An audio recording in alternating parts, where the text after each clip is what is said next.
कर्कटे पूर्वफल्गुण्यां तुलसी काननोद्भवां पाण्ड्ये विश्वम्बरां गोदां वन्दे श्रीरङ्गनायकी। జయ బలో గోదారంగనాథ స్వామి భగవానికి. మన అమృతాలయంలో ఈరోజు ధనుర్మాసం మొట్టమొదటి రోజు తిరుప్పావై సేవాకాలము చాలా విశేషంగా ప్రారంభమైంది. చాలా విశేషంగా ఆ గోదారంగనాథ స్వామి వారి యొక్క తీర్థ ప్రసాద గోష్ఠి జరిగినది. భక్త మహాశయులందరూ కూడా స్వామివారిని దర్శనం చేసుకోండి. స్వామివారి యొక్క అనుగ్రహ కృపా కటాక్షానికి పాత్రులు కండి.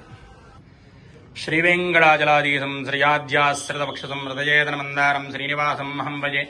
వెంకటేశ్వర స్వామి వారి అనుగ్రహ కృపా కటాక్షదావల సిద్ధి ద్వారా సమస్త భక్త జనానాం ఆయురారోగ్య ఐశ్వర్యావృద్ధిర్భూయాశ్రితవంతో మహందనుకుండంతు తథాస్తు. ఏడుకొండలవాడ వెంకటరమణ గోవింద గోవింద.